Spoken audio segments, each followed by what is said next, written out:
Well, good morning again. Yeah.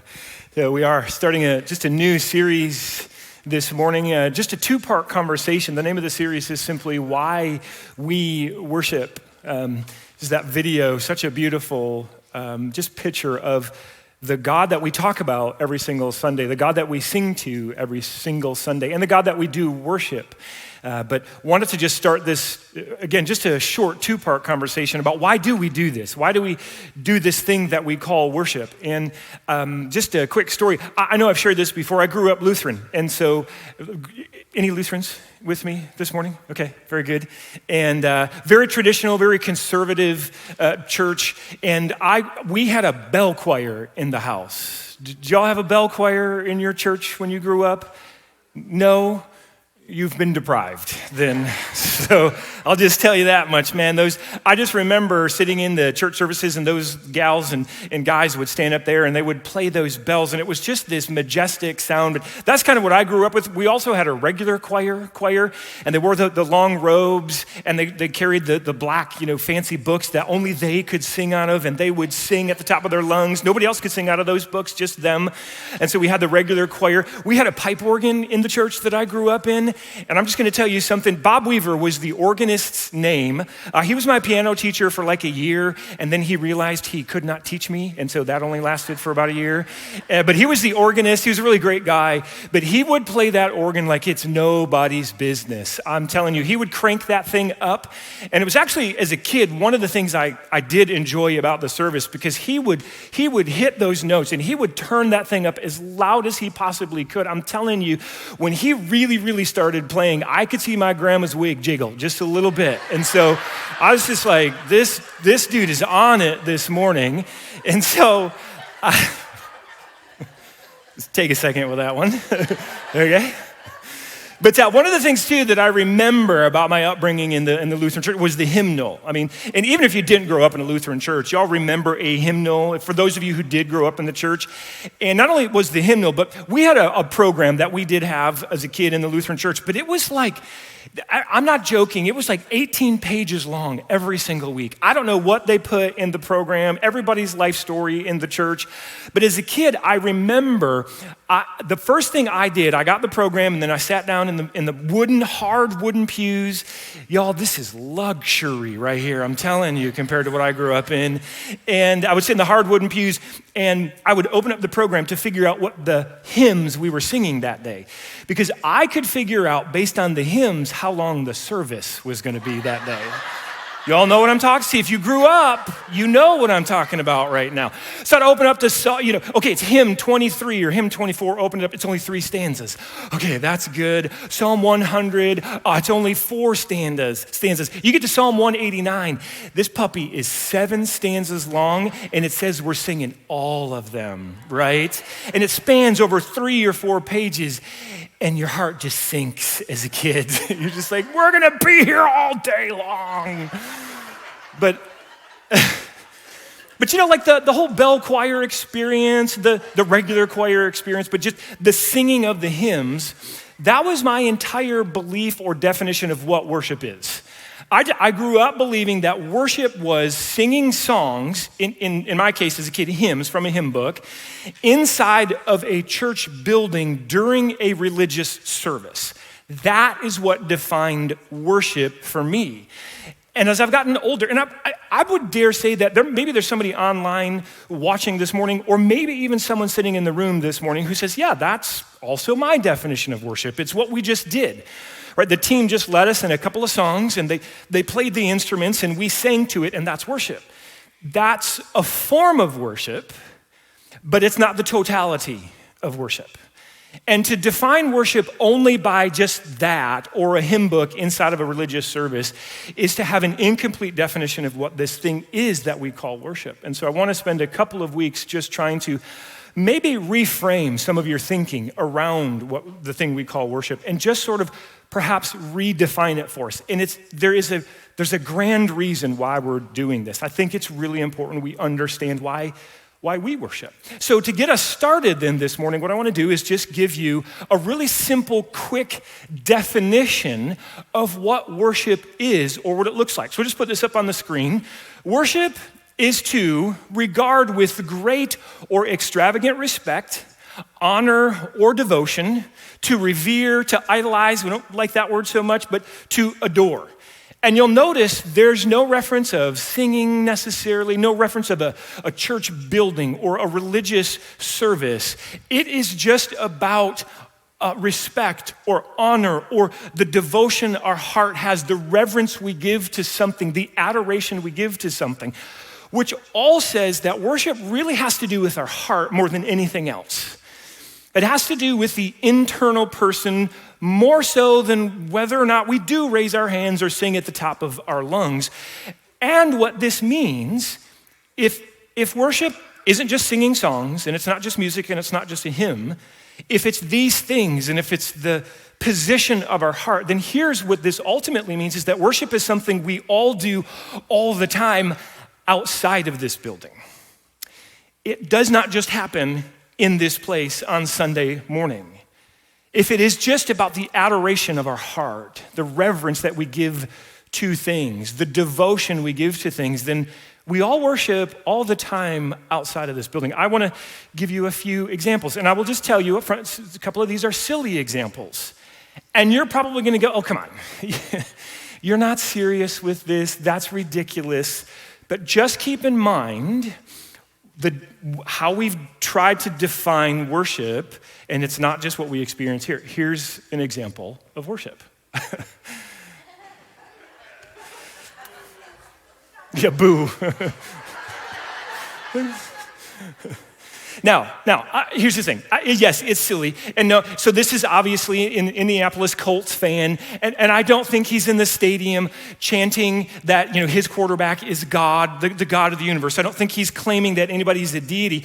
But remember, if the act of worship is just simple or extravagant devotion, if it's extravagant adoration, if it's something that we go to incredibly great lengths to point out in our lives, then technically this is a definition of an act of worship. It feels silly to us because we only think of it in the context of a religious service. Here's another one. Yes, the football fans seem to have figured out how to worship, right? Now, I don't even know, this guy here is just half naked. He does have his hands up, so I guess this is more worship than the other guy. But I mean, everybody else is in a winter coat and hat and gloves, and this guy's like, nope, I'm gonna tattoo the Buffalo Bills logo on my shirt or on my skin and stand in the football This is extravagant devotion, is it not? Is this not extravagant adoration, right? Here's another one. Okay. I'm gonna be honest about this one. I have no idea what this has to do with worship. I was just like, I just wanna see it on our giant screen. So, for your viewing pleasure. Let me give you a little more serious one. This one's maybe a little more serious. This is me in Washington State. So you can't see where I'm standing because it got cut off, but just on the edge of a mountain. This is Mount Adams. I can't remember all the mountains that are in the background. We climbed up above the clouds for a sunrise hike. And I remember this moment. Brenda captured this picture of me. And I just remember standing here because I had never really seen anything like this. And I just remember I paused. And I just said, God, thank you. Thank you for this moment. Thank you for the breath in my lungs. 2 years ago, I had stage 3 colon cancer, and I remember sitting in the hospital going, I wonder if I'll get out of here. So to stand there in this moment and to see that, to just have life, to just have breath, to just have this experience, I just paused and I said, thank you. And here's the reality. Gratitude is an act of worship. When we're grateful to God and his goodness, when we express the gratitude outwards, when we say thank you to people in our lives, but especially when we say thank you, it's one of the reasons we put up a gratitude wall is because we want you to have the opportunity to worship through gratitude. Prayer is an act of worship because it's me saying there is somebody bigger than me out there, something grander and greater than me, and I need that. And for me, it's God. And so when I pray, it is an act of reverence and respect to the God of the universe, and I'm asking him to speak into my life. Generosity is an act of worship. When Brenda and I, when we tithe, and it's not just about tithing to the church, it's generous with time, treasure, talent. It's generous with who you are. But again, I look at even my giving, it's an act of generosity and it's an act of worship because of what God has done for me in my life. And so when we're generous with our lives, with our friendship, with our talents, with our treasures, it is an act of worship. Singing is obviously an act of worship. What we do on Sunday morning, we're trying to help all of us worship the God who deserves it. We're not just trying to fill space, right? I can probably talk the whole time, but we don't need that. What we need is to just stand before God and say, you're worthy of it all, right? And the reason everything around us can be an act of worship, generosity, prayer, standing on the side of a mountain, the reason that it actually can be an act of worship is just this fundamental thought that I want to just pursue for a few minutes this morning, is that you and I were literally created for worship. When God created us as humans, when he created humanity, he put inside of us the desire to worship him. And this word right here, so this is Isaiah chapter 43, verse 7. Everyone who is called by my name, whom I created for my glory. This is God saying, I have created, the whole idea of glory is just honor, it's fame, it's high admiration. That's what glory means. And he's saying, I have created you for his glory. And the way you bring glory to God is through worship. And so what Isaiah tells us is that we're created to do this thing called worship, and we're created to worship God and God alone. Now, here's a question that kind of comes into play for me. So we're created to worship God and God alone, but does that mean that God is just some self-centered God who's created billions of people to worship him because he just needs a bunch of people to stroke his ego? It kind of sounds funny if you just think about it. Why in the world would God create me to, does he really need it? Isn't he sufficient enough in himself? Does he really need a bunch of people singing songs to him or praying or offering, themselves up? Does he really need that? Or is he just some sort of self-centered God who just needs us to stroke his ego? And that's why he's created us to worship. And I would just suggest to you that nothing could be further from the truth. God is deserving of our worship, but it's not just about him. Our worship is also about us. Because there's a fundamental thought that I want to just share with you this morning, that the more I have realized this in my own life, the more I see the value and the power in worship. And it's just simply this: you become what you worship. You become what you worship. You will become the likeness of the thing you choose to worship. Again, I know it's silly, but the Indianapolis Colts fan, and I don't know him, and it's just a picture I pulled from the internet, but there is an extraordinary, you can see it, there's an extraordinary devotion to that. And I love sports, and I watch baseball, football, all of it, so I sit and scream at the TV like everybody else does too, but there's an extraordinary devotion and admiration to the point where that guy was willing to look like the image of that which he was adoring, right? Here's the problem. Because we're created, you and I, we're created in the image of God, and we're created to worship him alone. When you and I choose to worship anything other than the image of God, we then become a distorted image of what we were created to be, because you become what you worship. Let me give a few examples. Maybe you've met somebody, or you know somebody who you might think of it this way: they worship wealth, or they worship money. The devotion, the energy around their life is just the accumulation of, and there's nothing, I'm not saying that wealthy people are evil and people who have lots of money. That's not what I'm saying. But if you know somebody who the devotion of their heart, the energy of their life is just more wealth, more wealth, more wealth. How much more can I accumulate simply for me, simply for me, simply for me? And there's just, you would look at their life and feel like, gosh, it feels like they actually just worship wealth. What happens is they will begin, the image of God inside of them is going to get distorted because they're going to become like the thing they worship. And in this case, they're going to become greedy. If you choose to worship something like wealth, you become what you worship. And there's an aspect of that where all of a sudden, I'll bet you know someone who's they're just greedy with their life, their money, their time, and it's because the image of God inside of them is distorted. If you worship yourself, again, maybe you know somebody who they're just self-centered, they're just egotistical. The world seems to revolve around them. They've made themselves their own God, and in a sense, because of that, they've chosen to worship themselves. And if you worship yourself, the image of God in you becomes distorted and you will simply become selfish. You cannot worship you and not be selfish. And it's just all about me. If you know somebody who worships possessions or stuff, and it sounds so silly, but man, this was a huge problem in the Old Testament. It was a massive, they would make idols and idols and idols, and they would cast golden calves and have all of these little trinkets. It was just stuff that they worshiped.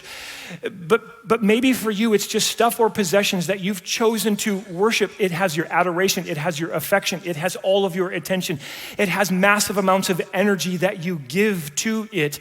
But if you choose to worship your stuff, you will become a distorted image of what you were created to be because you will just be consumed with consumerism. And the problem is that God created us to be generous. He created us to be selfless. He created us to be givers. And if we worship the wrong thing, we become distorted in our image. Psalm 115, the psalmist talks about this. He's writing this long psalm and he's talking about idols versus the real God of the universe. So there's all these idols over here, and then we have the real God, the one that we worship. And here's what the psalmist says: those who make them, referring to idols, the word them is idols, will be like them. And so will all who trust in them. This is what the psalmist is saying. You become what you worship. And if you make an idol, whether it's greed, whether it's wealth, whether it's money, whether it's stuff, at some point you're going to begin to morph into the thing that you choose to worship. But there is good news for all of us. Paul, in his letter to 2 Corinthians chapter 3, here's what he writes to the church in Corinth about this very same thing. He says, and we all who with unveiled faces contemplate the Lord's glory, here it is, are being transformed into his image with ever increasing glory, which comes from the Lord who is the Spirit. This whole unveiled faces is just a term for open hearts. Paul says that when you and I come to God with just open hearts, like we're willing to just be open and vulnerable and honest before God. When we come before God with open hearts and contemplate the Lord's glory, the word contemplate here just means to reflect back. It is about the image of God inside of us. This is what Paul is talking about. He's talking about the image of God inside of us. And if I'm willing to open my heart before God and confess to God and surrender my fears and surrender my desires and surrender my heart before God, what begins to happen is I am transformed into the image of God. As Psalm 115, you become like the idol. But if we stand before God with open hearts and we contemplate or reflect his glory, he then transforms us into him. And this whole idea of reflecting the Lord's glory is all about worship. That is how you reflect his glory back, is through an act of worship. And maybe it's singing up front, maybe it is generosity, maybe it is prayer, maybe it is sacrificial living. But the reality is, Psalm 115 says it, Paul says it here, you become what you choose to worship. And so just for the next few minutes, I want you to see this idea happen in real time, so to speak. I want to take you to just a living room in Jerusalem, and it's the home of a guy by the name of Lazarus. And there's a dinner party, and Jesus is there. And I want you to see this whole process unfold in this story. So this is John chapter 12. If you have a Bible, we're just gonna spend a few more minutes there. We'll put it up on the screen. Here's what John says as he begins this chapter. 6 days before the Passover, Jesus came to Bethany where Lazarus lived. This next line is fairly important for the story. Whom Jesus had raised from the dead. Just a couple of days before this, Lazarus was in a tomb. He had died. He had been in there for several days. And Jesus shows up to the tomb. He rolls the stone away. He speaks the name of, it's one of the most profound miracles that Jesus performs in his ministry. And he brings Lazarus back to dead. Now Lazarus is sitting at a dinner table having dinner with Jesus. And that's the setting for this story. But it was more than just Lazarus and Jesus. There's other people there as well. Here's what John says next as the story goes on. Here a dinner was given in Jesus' honor. Martha served, who's Lazarus' sister, while Lazarus was among those reclining at the table with him. So you've got Martha and Mary who will meet, and Lazarus having this dinner with Jesus. Here's what happens next. Then Mary took about a pint of pure nard, which is just oil, an expensive perfume. She poured it on Jesus' feet, and then she wiped his feet with her hair. And the house was filled with the fragrance of the perfume.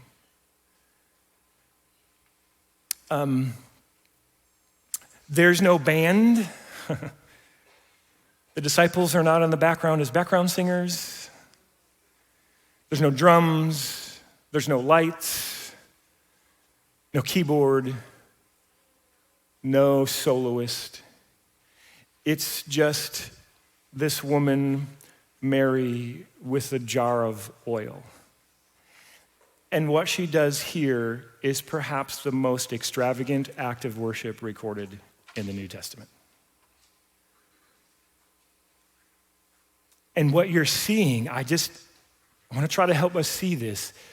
You are seeing her become what she worships.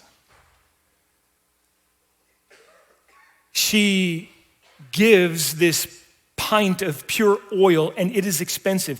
That's an understatement in the English language. It was probably worth a year's worth of wages for her, which for most women in this culture was probably her entire life savings. Every ounce of money or all of her life savings, or at least a lot, is wrapped up in this pint of oil. And she cracks it open or pops it open, and she pours the whole thing on the feet of Jesus. And then she wiped his feet with her hair, which we kind of go, that's kind of icky, right? I mean, in this culture, whenever a guest would enter someone's home, normally what happens is there would be a servant or somebody at the door who would wash the feet of the guest so they could enter into the home with clean feet. Because back then, there's no streets or roads, it's just dirt. And everybody walked around in open-toed sandals, right? And so their feet are filthy. And perhaps his feet had been washed, but in this moment, she chooses to pour this oil over him and then wash his feet with her hair. For a woman to use her hair in this way was an unbelievable act of humility. To humble herself in front of Jesus, in front of his disciples, in front of her brother, is an unbelievable act of humility. She is serving Jesus in this moment, and then it says the house is filled with the fragrance of her perfume. And I agree that I'm sure the house smelled lovely, but more than anything, the house is filled with her generous spirit. The house is filled with her humility. The house is filled with a heart that longs to just serve Jesus. And you are literally seeing someone becoming what they worship, because in this moment, she is becoming generous, more generous than anybody else sitting in that room. That pint of pure nard cost her everything. And she's literally becoming the picture of generosity as she worships the one who is most generous. She is becoming humble as she takes her hair and washes his dirty feet with them as a way to honor him. She's becoming a servant as she has to get down. In this culture, if Jesus is at the table, he would have been lying down probably on his side with his head at the table and his feet back here. That's how they ate dinner at a table. She would have had to have gotten down on her hands and her knees, if you imagine where his feet is, and then put her hair down here. She is literally humbling herself and serving him. She's becoming a servant in front of our eyes. And it is because in this moment she chooses to worship Jesus with her life. Now, I want you to see what happens next. Because she's not the only one in the room, I've mentioned that. Jesus' disciples are there as well. And there's one disciple in particular who speaks up. Here's what happens. But one of his disciples, Judas Iscariot, who was later to betray him, objected. Here's what he says. Why wasn't this perfume sold and the money given to the poor? It's worth an entire year's worth of wages. And let's just be honest, that seems like a fair question, doesn't it? I mean, this money could have been, there are poor people everywhere. People going to bed without food, hungry, women, children, they're poor people. Why couldn't we have taken this money or this oil, sold it, and given the money to the poor? It seems like a fair question. But the next thing you're going to read isn't just words. The next thing you're going to read is the condition of Judas's heart. Here's what it says. He did not say this because he cared about the poor, but because he was a thief. And as keeper of the money bag, he used to help himself to what was put into it. I'm going to say it again. You become what you worship. Judas has become greed. He has become greedy. In fact, in just a few chapters, Judas is going to sell Jesus for the price of a slave so he can make a buck. Judas knows that the Jewish leaders, the Pharisees, the teachers of the law, they've been looking for a way to arrest Jesus and to honestly just put him to death. The religious, they did not like Jesus. He was claiming to be God, and you can't do that, but he just had a bigger following. He had bigger crowds. They were literally just jealous of him. And they would have the Pharisees would have these secret meetings about, what are we gonna do to shut this Jesus up? Somebody has to put his ministry to rest, and they looked for ways to arrest him that they might put him to death. And Judas found a way. He goes to the Pharisees, the teachers of the law at their headquarters, and he says, listen, what will you give me if I turn him over to you? He has become greed because he has chosen to worship wealth. And they said, we'll give you 30 silver coins, which was the price that you would purchase a slave for. He takes the money and he leaves. And a few chapters later, Jesus gives up his life for us. You become what you worship. And we have this picture of this woman who, just in her humility, in a moment where everybody's looking and not everybody understood what she was doing. Obviously, Judas didn't understand what she was doing. But she did it anyways. And it changed her. And we see her becoming humble and generous, and we see a servant's heart burst forth from her because she chose to worship the right image. It's the one that we were created in. And Judas found something else to worship. And he became a distorted view of what he was supposed to be. And it cost him his life. So I want to challenge you as we just start this conversation this morning to ask yourself, what is it you're worshiping? There's nothing wrong with cheering for your football team. I will go home this afternoon and yell at the TV during the Lions game. There's nothing wrong with going to a game and screaming at the top of your lungs for your team.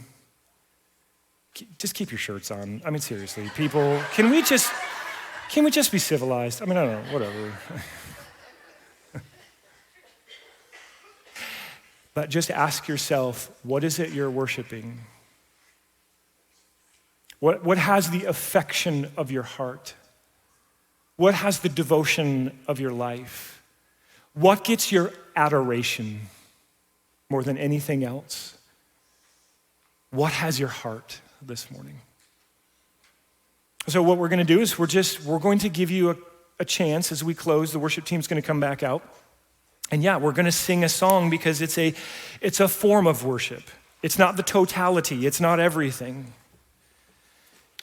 We want to give you a chance to essentially stand in this place and sing in worship to him because, can we just be honest? Because he deserves it. Because of what he's done on the cross, he deserves it. Because of his desire, his deep desire to form us and shape us into the people he created us to be, which is the best version of ourselves. He just deserves our worship this morning. And I grew up in that Lutheran church and, the big hymns, and we didn't do all the hand-raising stuff, mostly because we were holding a hymnal. You can't. There was no drums. It was very traditional and conservative, and it was great. But I remember as I kind of left the Lutheran church and started going to other churches, I remember the first experience I had at a church just on the other, in Grand Rapids, and I walked in and these people were raising their hands and they were closing their eyes and some of them were swaying, and I thought, man, that's just weird. Y'all are just weird. Put your hands down. Somebody give them a hymnal to hold. Like, what? But what I've come to recognize and realize is that what we also say with our posture is that you're worth it, not just our words. And there was a point in my life where I just had to get over, I'm just gonna say it, I had to get over myself. And I remember the first time I put my hands up in a worship service, we call it a worship service, and I just closed my eyes and I just sang the words, can I just tell you, there's a freedom that comes that you don't experience what Paul said, if you don't live with a heart open before God. So I'm just gonna challenge you to open your heart as we sing this last song and allow yourself to worship Jesus because he deserves it, and allow the goodness of God and his Holy Spirit perhaps to begin transforming something in you that has become distorted over time. So Heavenly Father, as we just close our time together, we're so grateful. We're grateful for stories like this.